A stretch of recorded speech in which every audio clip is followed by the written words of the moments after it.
A Child's History of the World. Chapter 3. Fire! Fire! Fire! The first things are usually the most interesting. The first baby, the first tooth, the first step, the first word, the first spanking. This book will be chiefly the story of first things. Those that came second or third or fourth or fifth you can read about and study later. Primitive people did not at first know what fire was. They had no matches nor any way of making a light or a fire. They had no light at night. They had no fire to warm themselves by. They had no fire with which to cook their food. Somewhere and sometime, we do not know exactly when or how, they found out how to make and use fire. If you rub your hands together rapidly, they become warm. Try it. If you rub them together still more rapidly, they become hot.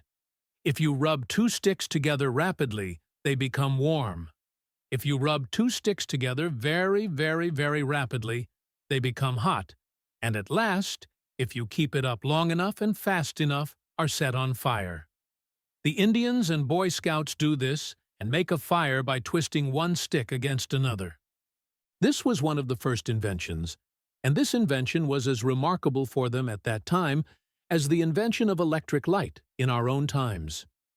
People of the Stone Age had hair and beards that were never cut, because they had nothing to cut them with, even had they wanted them short, which they probably didn't. Their fingernails grew like claws until they broke off. They had no clothes made of cloth, for they had no cloth and nothing with which to cut and sew cloth if they had. They had no saws to cut boards, no hammer or nails to fasten them together to make houses or furniture. They had no forks, nor spoons, no pots, nor pans, no buckets, nor shovels, no needles, nor pins. The people of the Stone Age had never seen or heard of such a thing as iron or steel or tin or brass or anything made of these metals. For thousands and thousands of years, primitive people got along without any of the things that are made of metal. Then one day, a Stone Age man found out something by accident. A discovery, we call it. He was making a fire, and a fire, which is to us such a common, everyday thing, was still to him very wonderful. Round his fire he placed some rock to make a sort of campfire stove.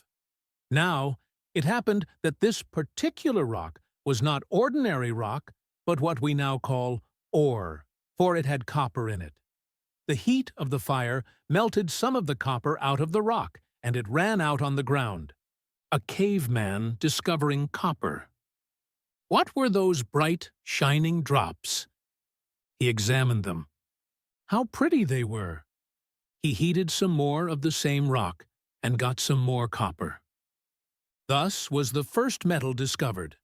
At first people used the copper for beads and ornaments. It was so bright and shiny. But they soon found out that copper could be pounded into sharp blades and points, which were much better than the stone knives and arrowheads they had used before. But notice that it was not iron they discovered first. It was copper. We think people next discovered tin in somewhat the same way. Then, after that, they found out that tin, when mixed with copper, made a still harder and better metal than either alone. This metal, made of tin and copper together, we now call bronze, and for 2,000 or 3,000 years, people made their tools and weapons out of bronze.